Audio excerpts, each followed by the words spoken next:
नमस्कार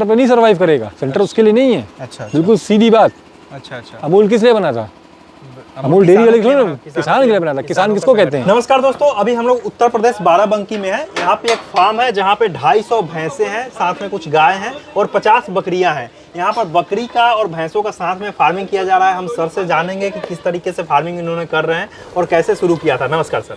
नमस्कार। सबसे पहले तो अपना परिचय दे दीजिए। आपके सभी दर्शकों को मेरा नमस्कार। मेरा नाम फ़हद है और बाराबंकी में अम्बौर एक गांव है, अहमदपुर टोल के पास। अच्छा। ज्वालामुखी मंदिर बहुत मशहूर मंदिर है, उसके पास हमारी डेयरी है, अम्बौर डेयरी के नाम से। अच्छा अच्छा। ये डेयरी कब से चल रही है? वैसे तो 2018 से मैं कर रहा हूँ, लेकिन यहाँ पे 2020 से चल रही है। तो जैसे आपके पास बकरियाँ भी हैं, 50 के आसपास बकरियाँ आप कब से रख रहे हैं? साथ ही में, शुरू से ही। मतलब डेयरी फार्म बकरी फार्म दोनों साथ में शुरू किया? तो शुरू किए थे, उस वक्त कितनी बकरियाँ आप लेके आए थे? उस वक्त करीब 10-15 बकरी थी और 24 गाय भैंस थी।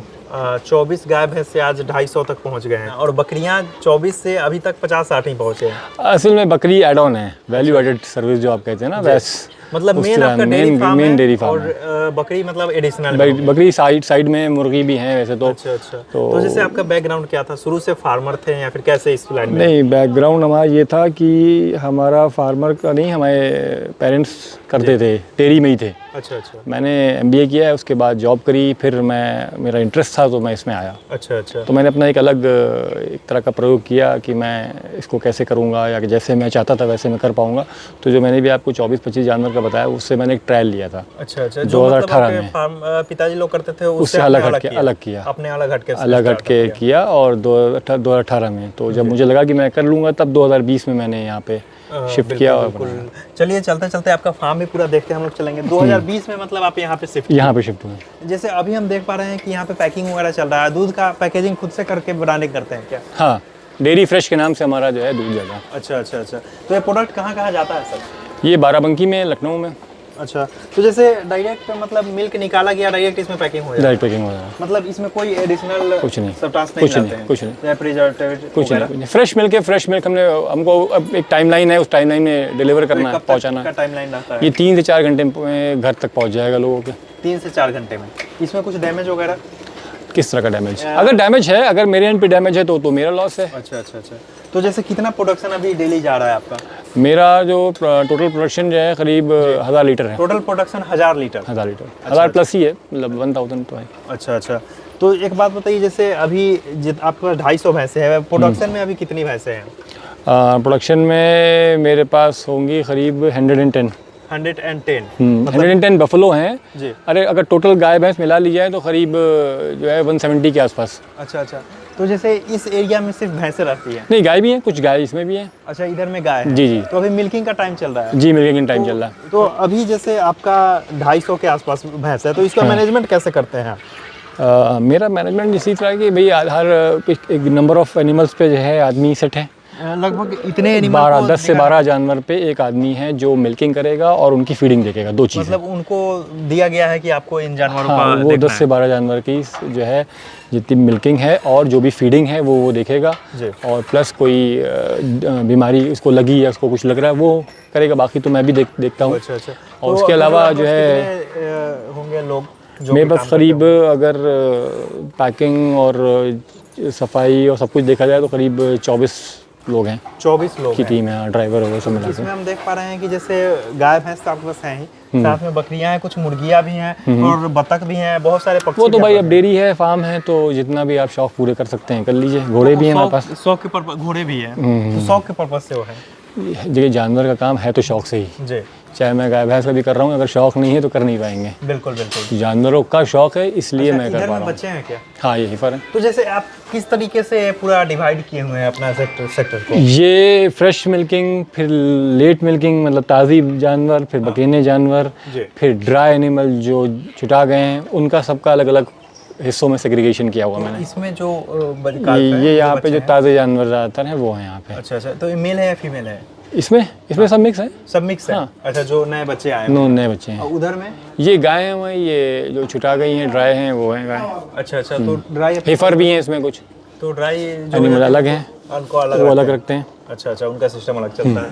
तो उधर में भी आपका एक डेयरी, हाँ उधर भी है। तो उधर में भैंसों का फार्म है? नहीं, दोनों तरफ गाय भैंस का है। वो हमने कहा ना कि ताज़ा जानवर, बकेनी जानवर और छुटाया जानवर, उसके हिसाब से मैंने पार्टीशन किया। इधर का हम देख रहे हैं कि आपका इधर का जो फार्म है इसका बनाने का तरीका अलग है, जैसे आप शेड डाल करके ऐसे ही बनाते हैं। हाँ, ये पुराने उधर वाला जो है कि वो थोड़ा गर्मी को देखते हुए मौसम की जाड़े गर्मी को हम तो कैसे आइडियल इसको करें। फार्म कैसा होना चाहिए, जो वो आपका सेकंड वाला है वो, या फिर ऐसा? देखिए आइडियल तो ना वैसा ही होना चाहिए, लेकिन उसमें कुछ चीज़ों की कमी है जिसको हम पूरा करेंगे आगे। जैसे क्या कमी उसमें है? जैसे इसमें भी फर्श का इशू है, कुछ वाटर का जो वेंटिलेशन का पानी का नहीं, वेंटिलेशन का तो इशू बिल्कुल नहीं है। वेंटिलेशन तो यहाँ से अच्छा है, यहाँ पे गर्मी में बहुत दिक्कत होती है हमको, वहाँ पे बिल्कुल नहीं होता है। तो ऊपर हाइट की वजह से और नदी का किनारा है, तो वो उधर से जो हवा आती है उससे काफ़ी पीछे भी कुछ है क्या? हाँ, पीछे जानवर हमें बनते हैं पीछे मतलब भाई, गर्मी में या उसमें जाड़ों में, धूप में जानवर। आपके पास तो काफी सारे लैंड है, तो कितना लैंड है आपका? हमारे यहाँ फार्मिंग का लैंड मिला के करीब 300 बीघा लैंड है। 300 बीघा अपना लैंड है? अपना लैंड है। तो 300 बीघा में खेती वगैरह होती है? हाँ, खेती होती है, चारा है, बाकी अपना और जो फसलें होती हैं वो हम लोग लेते हैं। तो चारा कितने एकड़ में लगाते हैं इतने जानवर के लिए? करीब हम 60 से 80 बीघे में जो है चारा लगा हुआ हमारा। 60 से 80 बीघे में सिर्फ चारा है? सिर्फ चारा है। अच्छा, इतने जानवर के लिए चारा 60-80 बीघे? नहीं, देखिए लगता नहीं है, लेकिन हम पूरा चारा भी नहीं कर सकते, क्योंकि भाई ज़मीन है, ज़मीन को रोटेशन चाहिए, तो उस रोटेशन के हिसाब से हमने 3 हिस्से में बांट के रखा हुआ है जी, कि एक में चारा एक बार लेंगे, फिर ज़मीन बदलेंगे, तो ये रोटेशन करने के लिए, ताकि जो ज़मीन की जो प्रोडक्टिविटी है वो ख़राब ना हो जी। तो 60 से 80 बीघा। असल में एक चीज़ ये भी ना कि आप चाहे जितना कर लें, इतने जानवरों को आप अकेले चारा जो है मेंटेन कर नहीं पाते हैं। अच्छा, तो काफ़ी किसान हमसे जुड़े हुए हैं जो चारा पैदा करते हैं और हमको बेचते हैं। अच्छा। तो एक तरह से उनको भी रोज़गार मिल रहा है। तो एक बात बताइए, जैसे पर जानवर के हिसाब से अगर चारा के लिए जैसे कोई 10 जानवर का सेटअप डालता है डेयरी फार्म में, तो चारा के लिए कितना जमीन? देखिए ऐसा है कि ज़मीन का वो कुछ नहीं, 15 से 20 किलो की इसकी खुराक है डेली की। अब ये आपके ऊपर है कि आप पूरे साल दे पा रहे हैं या जो भी मैक्सिमम टाइम तक दे पा रहे हैं। तो हमारा ये है कि हम कोशिश करते हैं कि पूरे साल हम मैनेज नहीं होता हमसे, हम नहीं अभी कर पा रहे हैं, लेकिन हम वर्किंग कर रहे हैं, उसके बाद धीरे धीरे बढ़ा रहे हैं। जो हम शुरुआत में जो 3-4 महीने में कर पाते थे, आज हम 6 से 8 महीने चारा दे पाते हैं अपना। अच्छा। उसके बाद जो है उसके अलावा हम ख़रीदते भी हैं। तो हमारा भी ये आगे इरादा है कि इसको पूरा करें कि राउंड द ईयर हम चारा हमको मिले। तो कुछ हमें जानवर भी परेशान, मतलब जो नील गाय हैं और सांड हैं, ये सभी परेशान करते हैं फार्मिंग में। तो देखिए एक नील गाय का बच्चा आप रखे हुए थे, भैंसों का दूध पी रहे थे। हाँ, तो वो ऐसा हुआ कि वो यहाँ बच्चे दिए थे तो उसकी माँ मिली नहीं। अच्छा। तो वो एक तरह से लावारिस थे, तो फिर हमने कहा कि कोई जानवर अटैक कर दे, तो फिर हमने ले आए। तो हमारा नौकर है वो सदा वो उसे सेट कर दिया, वो भैंस का बच्चा मर गया था तो उसने उसे सेट कर दिया। अच्छा, आप दोनों मतलब एक दूसरे दोनों को सहारा मिल गया। बिल्कुल। अच्छा, तो एक बात बताइए, जैसे आपके पास ज़मीन इतने सारी लैंड है, जी, फिर भी आपको चारा खरीदने की जरूरत क्यों पड़ रही है? ठीक है, हमने भी कहा ना कि जो फार्मिंग हम कर पा रहे हैं, 300 बीघे को बैरिकेडिंग करना बहुत मुश्किल है। मतलब पूरे में खेती आप नहीं कर पा रहे हैं? पूरे में खेती कर रहे हैं, लेकिन हमको बटाई पे भी करते हैं, क्योंकि हम 300 बीघे की पूरी बैरिकेडिंग नहीं कर पा रहे हैं। अच्छा। तो 300 की बैरिकेडिंग नहीं हो पा रही है, तो जानवर बड़ा नुकसान कर रहा है, जो सांड है और ये नीलगाय हैं, नुकसान बहुत करते हैं। अच्छा। तो अब हम उसी हिसाब से करेंगे कि जितना हम कर पा रहे हैं हम उतने में चारा करते हैं। बाकी हम जो है जो एक जिसको आप कहते हैं ना बटाई, उसके हिसाब से फसल करवाते हैं। अच्छा, तो एक बात बताइए, जैसे बहुत सारे लोग डेयरी फार्म खोलते हैं, चाहे खोलना भी चाहते हैं, तो जैसे मान लीजिए कि किसी के पास 1 एकड़ जमीन है, 1 एकड़ में वो डेयरी फार्म खोल दिए और चारे के लिए 1 एकड़ में डेयरी 1 एकड़ में मान लीजिए। अच्छा। कि और उनके पास चारे के लिए अगर जमीन नहीं है, तो क्या वो सर्वाइव कर पाएंगे? बिल्कुल कर पाएंगे। क्या किसान से जुड़े, किसान से लें, कोई दिक्कत नहीं है। खरीद के मतलब भी सर्वाइव कोई दिक्कत, हाँ बिल्कुल सर्वाइव कर सकते हैं। सर्वाइव करने के लिए खरीदने की जरूरत नहीं, सर्वाइव करने के लिए आपका जो मैनेजमेंट है और जो रेट है दूध का और आपके जो बच्चे हैं, इन पे फोकस होना चाहिए। आप अच्छे से अच्छा खिलाइए, और अच्छी चीज़ तो महंगी आएगी। अच्छा। मैं अगर आज भैंस तैयार करता हूँ या मैं अच्छा दूध तैयार करता हूँ, तो और मुझसे कोई कहे 50 रुपये में बेच दो, तो मैं बेचूंगा ही नहीं, क्योंकि मेरा दिमाग सेट है कि भैया मैंने तो अच्छी चीज़ तैयार कर ली, तो मैं इसको 80 रुपये में बेच दूँ, मुझे 90 मिल जाए, मुझे 100 मिल जाए। जो भी दूध जा रहा है कैसे लीटर? मेरा 70 रुपीज़ में है गाय भैंस का। जी, गाय का 65 में गाय का 65 और भैंस का 70 में। अच्छा अच्छा अच्छा। तो अभी तो हम लोग आपका देखे हैं सामने पैकेजिंग, जी, तो जैसे दूध दू कर गया वैसे पैक करवा दे रहे हैं। जी जी जी। तो एक बात बताइए, कोई ट्रस्ट इशू नहीं आता लोगों को कि हाँ हमको ओरिजिनल प्रोडक्ट मिल रहा है या फिर नहीं? नहीं, तो ट्रस्ट इशू के लिए भाई किस तरह का ट्रस्ट इशू आएगा? जब हम ओरिजिनल ही तो दे रहे हैं, हम तो कहते हैं अपने कस्टमर से भी कि आइए हमारे फार्म।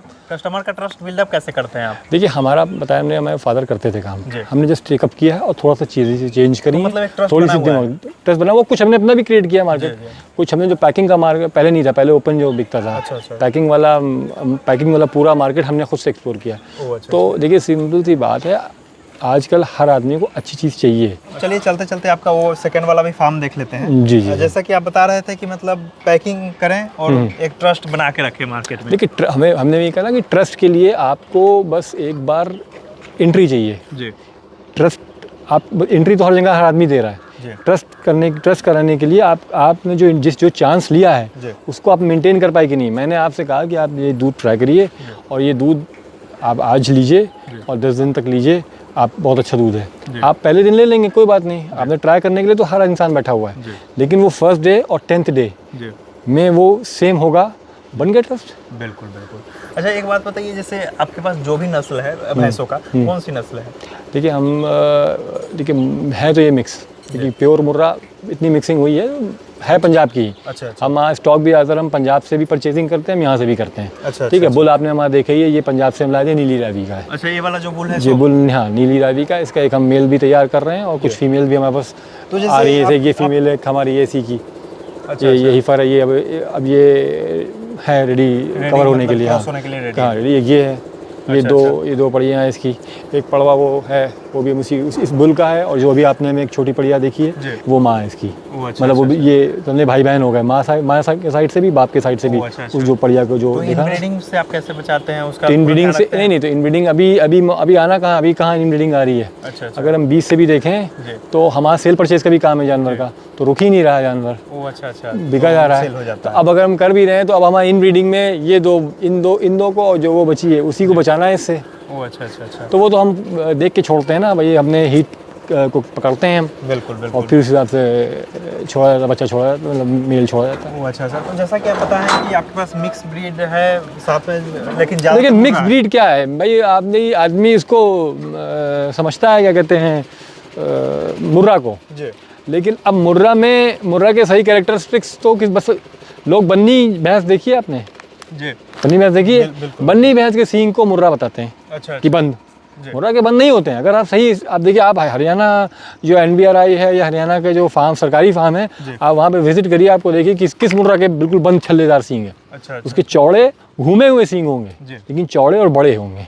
अच्छा। जो बिल्कुल छोटे सींग घूम के होंगे वो बन्नी भैंस के हैं, मुँह छोटा और उसका। तो वो चारा सा अपने खेत का है या फिर? हाँ, ये अपने, ये नहीं, ये खरीदा हुआ है। अच्छा। अपने खेत का भी है। धान ज्यादातर जैसे आपके पास जो भी भैंसें हैं कितना दूध देती है आमतौर पे? मैक्सिमम हमारे पास है 18-19 लीटर वाली भैंसें हैं। 18-19 लीटर तक दे देती है? हाँ, दी है। मतलब सब नहीं दे रही हैं, लेकिन एक लॉट हमारे पास उसकी भी है।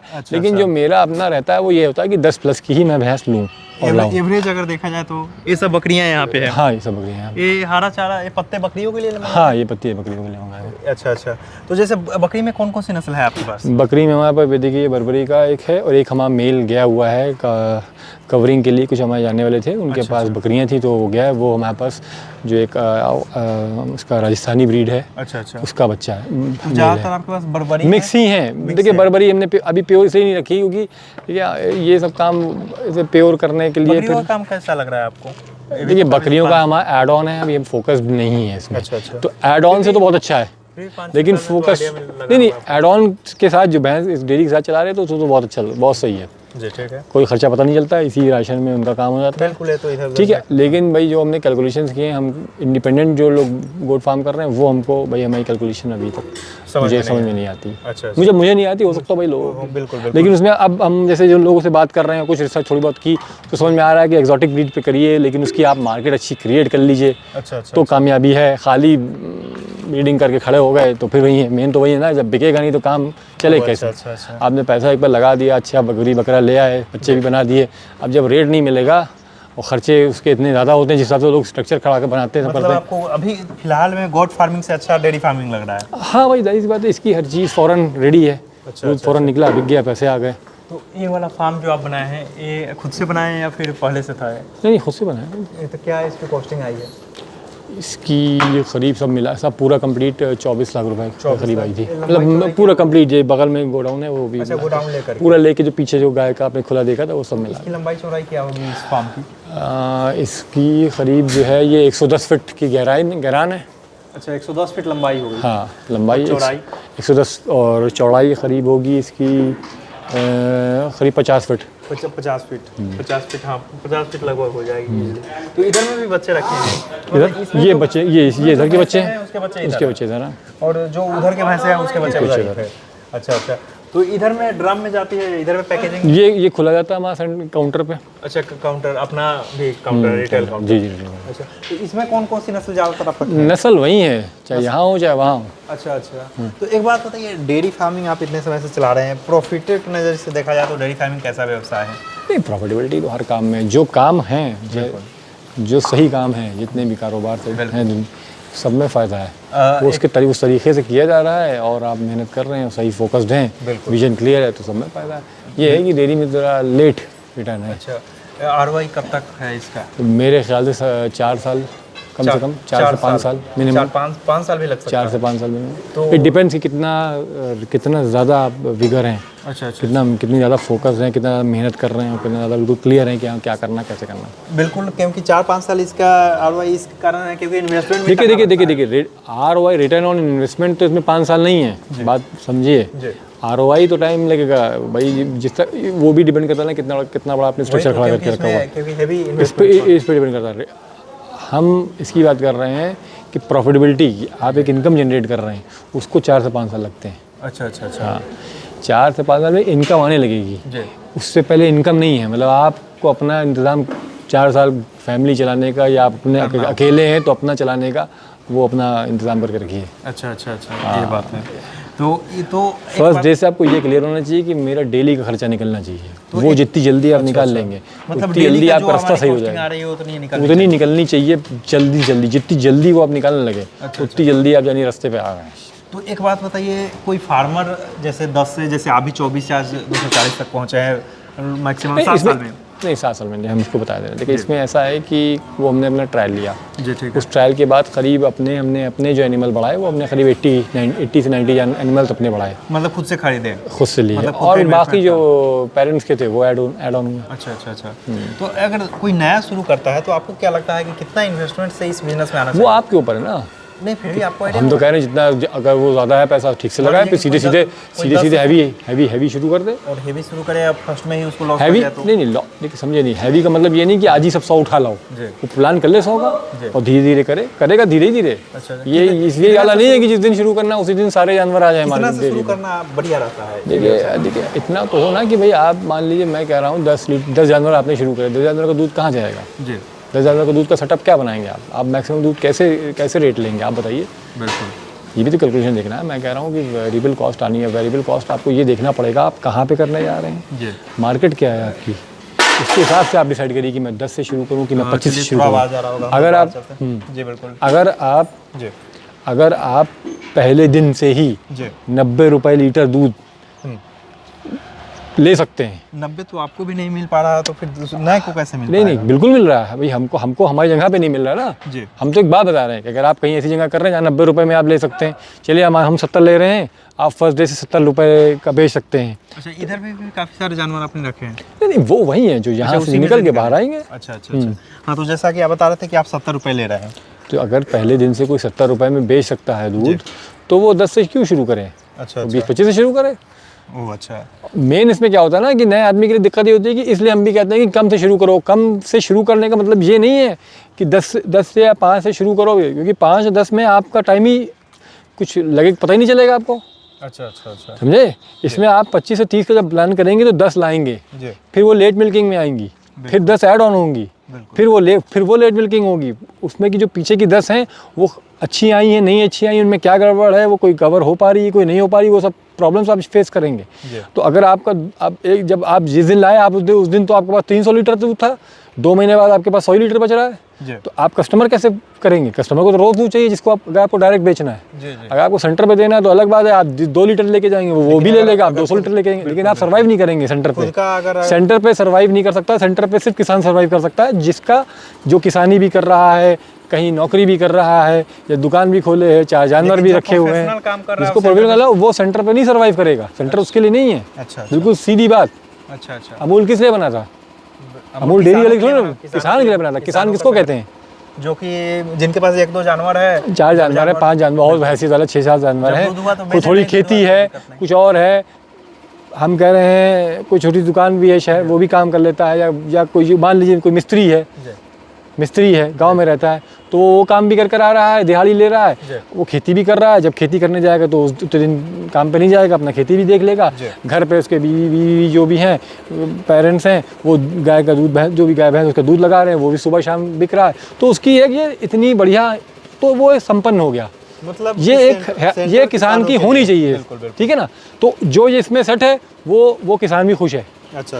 वो किसान खुश नहीं है जो ये सब नहीं कर रहा है, जो इस सर्किल में, जो इसमें नहीं है, वो नहीं कर रहा है। जो प्रोफेशनल कर रहा है वो मतलब उससे नहीं सेटिस्फाई हो सकता है। आम लोग आए हुए थे, तो ये लोग मतलब दूध पर्पस से या फिर जानवर खरीदने आए हुए थे? जो जानवर खरीदने आए थे। तो जैसे आपका तो ब्रीडिंग का भी काम है, मतलब जानवर सेल परचेज भी करते हैं। तो जैसे एक डेयरी फार्मिंग में दूध से मेन इनकम है या फिर सेल परचेज से इनकम है? सबसे सब कुछ होना चाहिए।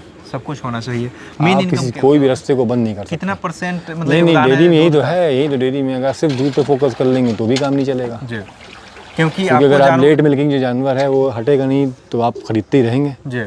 या तो फिर आप इतना परफेक्ट कर लीजिए कि वो आप ही के टाइम से वो गाभिन हो रहा है, जब आप कह रहे हैं गाभिन हो जा रहा है वो हो रहा है, जब आप कह रहे हैं ब्याह जाओ वो ब्याह रहा है। क्योंकि अगर आप मुझे 500 लीटर दूध चाहिए, मेरा आज रिक्वायर है 1200 लीटर का है, तो 1200 लीटर का तो मेरा मार्केट भी है ना। तो 1200 लीटर का मार्केट है, मुझे 1200 लीटर तो चाहिए ना दूध। मैं तो 10-20% अबव चलता हूँ, क्योंकि भाई अभी मौसम में ऊपर नीचे करेगा दूध, तो 1000 की मेरी अगर डिमांड है तो मैं सप्लाई 1200 की मेंटेन करके रखता हूँ। अच्छा। तभी तो मैं मेंटेन करके, तभी तो मैं सप्लाई फीड आप खुद की तैयार करते हैं या फीड हम खुद की भी करते हैं, या फिर मार्केट वाली लेते हैं? हम अपनी 70% मेरी अपनी, 30% हम एक कंपनी है उससे जुड़े हैं। अच्छा, मार्केट से भी लेते हैं? हाँ, नहीं मार्केट से तो वो भी हम लेते हैं। अच्छा। मतलब कहने का है हम 20% अपना रॉ मटेरियल लेके फीड बनाते हैं। अच्छा। 30% हम रेडीमेड फीड, एक कंपनी है। अगर एक फीड का देखा जाए तो आपके रॉ मटेरियल में क्या होता है आमतौर पे? मेरे रॉ मटेरियल में अरहर और चने की चूनी है। क्या परसेंटेज रहता है उसका, थोड़ा बताना चाहेंगे? हमारा 40% है चूनी का। अच्छा। चोकर है, बिस्किट का चूरा है। अच्छा। और एक ऑल्टरनेटिव और मटर की या उसकी आपकी उड़द की चूनी होती है सीज़न के हिसाब से। मकई का आटा है। अच्छा। और खली है, गुड़ है। अच्छा। किसान अच्छा जानवर रखे, और जो मैंने बताया है कि वो 2-3 चीज़ों पे ध्यान दें। अगर उसकी खेती है तो अच्छी खेती करें, 4-5 जानवर, अच्छे जानवर रखें। मतलब अच्छे जानवर मतलब ये कि दूध भी जानवर दे, और उसके बच्चे भी इस लेवल के तैयार हों कि वो अच्छा किसान, मतलब बच्चे जो किसान है वो इस तरह के जानवर रखे, जो 4-5 जानवर अच्छे दूध वाले जानवर रखे, नंबर 1। और बच्चों को अच्छा तैयार करें। अच्छा। किसान की तरफ से मुझे सबसे ज़्यादा दिक्कत जो आती है हम लोगों की, हम लोगों को काफ़ी भैंसें किसान से भी आती हैं, कुछ मतलब आती क्या, मतलब जो भी हम परचेज ओपन मार्केट में कर रहे हैं वो किसान से ही आती हैं। तो उनकी खिलाई इतनी मजबूत नहीं होती है, जिसकी वजह से आपने वो सुना होगा प्रॉब्लम भेली की शिकायत होती है। अच्छा। वो इसीलिए होती है जब अच्छी तैयारी, अच्छी खिलाई पिलाई नहीं होती है, तो जानवर को वो दिक्कत होती है सबसे ज़्यादा। अच्छा। तो वो हम लोग अक्सर उसको फेस करते हैं, उसमें और कोई दिक्कत नहीं होती है। सिर्फ उसको न्यूट्रिशन टाइम पे, जो भी उसके ग्रोथ के जब भी तैयार हो रही होती है, बढ़ रही होती है, एक होता है ना बच्चा, हम लोग का भाई बच्चा है, अगर हम लोग का बच्चा है, अगर हम उसको अच्छी चीज़ें नहीं देंगे तो कमज़ोर तैयार होगा वो। तो एक बात बताइए, आपका लगभग 7 साल इसमें हो चुका है, 5-6 से 7 साल, आप लगभग रिटर्न ऑन इन्वेस्टमेंट सब चीज़ से बाहर ऊपर उठ चुके हैं। अब एक रिटर्न ऑन इन्वेस्टमेंट तो अभी नहीं ऊपर उठे हैं, साफ बात। हाँ, अभी तो नहीं उठे हैं। अच्छा। प्रॉफिटेबिलिटी में कुछ आ गए, ये प्रॉफिटेबिलिटी में आप आ गए हैं। अगर देखा जाए तो साल का आपका टर्नओवर क्या जाता है? हाँ, टर्नओवर हमारा करीब 7-8 लाख रुपए की बिलिंग है महीने की, आप लगा लिया। 7-8 लाख रुपए महीने की बिलिंग है? 7 लाख रुपए इधर से, और अरे करीब 14-15 लाख रुपए की बिलिंग। 14-15 लाख रुपए की बिलिंग है दूध से? दूध से। अच्छा। इसमें जानवर का सेल परचेज का इंक्लूड नहीं है? नहीं। अच्छा, ओवरऑल आप तो बताना चाहेंगे? अब आप खुद ही लगा लीजिए। ओवरऑल देखिए, हमने आपको बताया कि उस वक्त भी मैंने इतने करीब मतलब 500 से ऊपर 500-600 जानवर खरीद चुके हैं। यहाँ पे कितने खड़े हैं, बिल्कुल बिल्कुल। इस डेयरी की बात करें, उसमें तो रोटेशन नहीं करते हम। अच्छा, उसमें वो जानवर रखते हैं हम जो मतलब उसमें रोटेशन वाले नहीं, उसमें तो जो हमको रखने हैं वो। अच्छा। तो उस चीज़ की सेग्रीगेशन किया हुआ। कंक्लूजन बताना जाए तो डेयरी फार्मिंग अगर कोई शुरू करता है यूथ तो सही है या नहीं? देखिए, हमने फिर कहा काम सब सही है, डेयरी भी सही है, लेकिन एक तो उतना टाइम है उसके पास कि नहीं। वो और कामों की तरह नहीं कि साल 2 साल में सारा पैसा निकाल लो। क्राइटेरिया रखा जाए तो क्या क्या है? तो आप सबसे पहला जानवर को शौक होना चाहिए, उसको जानवर का शौक होना चाहिए। ठीक है, जानवर से दिल लगाना चाहिए उसको। ठीक है, दूसरा? ठीक है, दूसरा उसके बाद टाइम सब्र होना चाहिए। अच्छा, ठीक है, सबसे कब सारा चाहिए। और फिर तीसरा तो सभी को कमाना है और मेहनत करनी है और विजन क्लियर होना चाहिए कि ये करना है। इन्वेस्टमेंट कितना होना चाहिए? देखिए, इन्वेस्टमेंट अगेन कौन किस एरिया में काम कर रहा है, कितना अच्छा है, शेड पे उसने काम कर लिया अच्छा, क्योंकि शेड एक ऐसी चीज़ है कि जो लाइफ टाइम रहेगी। अच्छा शेड बना लेंगे, बहुत सी चीज़ों का दिक्कतें दूर हो जाएंगी। वो शेड हमने पहले बनाया, उसमें कोई दिक्कत लगी तो हमने कहा लो एक बार ये भी करके देखें। अब हमको इसमें भी दिक्कत लग रही है, तो अब जो हम तीसरा कुछ सोचे हुए हैं वो अब हम होता ना कि इतने एक्सपीरियंस के बाद हम बिल्कुल ऐसी जगह पे पहुंच गए कि अब जो हम बनाएंगे जब भी वो ऐसा बनाएंगे। कैसा बनाएंगे वो तो एक डिटेल है। कैसा बनाएंगे, लेकिन हमको ये पता है कि अब की ऐसा जो भी इम्प्रोवाइजेशन हम करेंगे जब भी करेंगे, अभी तो चल रहा है, कोई हमें दिक्कत नहीं है, क्योंकि अभी दिक्कत इसलिए नहीं है कि हमको सब पता है क्योंकि क्या चीज़ कैसे मैनेज होगी। लेकिन अब जब भी हम इसको अपग्रेड करेंगे तो हमको ये पता है कि कैसे हमको इसको अपग्रेड करना है और कहाँ कहाँ इसमें फॉल्ट थी उसको कैसे करेंगे। वो सिर्फ इस वजह से ताकि मैन पावर की रिक्वायरमेंट कम हो जाए और बहुत स्मूथ आसानी से काम जो ऑपरेशनल काम होते हैं उसका जो दर्द है वो जितनी जल्दी हम कंट्रोल कर लेंगे उतना अच्छा हम फोकस कर पाएंगे अपनी बाकी चीज़ों पे। यही चीज़ है नए लोगों के लिए, क्योंकि नया करेगा उसको जितनी जल्दी अपने ऑपरेशनल लेवल को संभाल लेगा, जितनी जल्दी उतनी जल्दी वो बिजनेस पे फोकस करेगा। क्योंकि डे टू डे मैनेज करना, डे टू डे जानवर को मेंटेन करना प्लस मैनेज करना एक बहुत टीडियस, बहुत मेहनत का काम है। बिल्कुल। उससे जब आप निकलेंगे तब आप बिजनेस सोच पाएंगे कि दूध कहाँ में महंगा बेच दें, कैसे महंगा बेच दें। वो पहले दिन आप नहीं सोच पाएंगे। तो वो वही है, जितनी जल्दी आप ये सीख लेंगे कि भैया मैंने अपनी चीज़ें डेयरी के अंदर मेरे कोई दिक्कत नहीं है, क्योंकि इसकी दिक्कतें क्या है, आप पता चला बाहर गए मार्केट करने दूध अपना, फ़ोन आ गया भैया ये तो यहाँ तो भैंस के साथ ये हुआ जा रहा है, यहाँ तो ऐसे हुआ जा रहा है, नौकर ये कर दे रहा है, वो किए दे रहा है। तो इसके लिए अब आप भागे एक अच्छा मैनेजमेंट जिसमें आपको हर चीज़ पता है। किसी ने कुछ कह दिया तो आपको पता चल गया कि इसने ये कहा है, इसका मतलब ये है, या ये करना है तो ये हो जाएगा। बिल्कुल। हर जगह मतलब भाग के आपको ना जाना पड़े। ना जाना पड़े। बिल्कुल सर, बहुत बहुत धन्यवाद आपको जानकारी देने के लिए।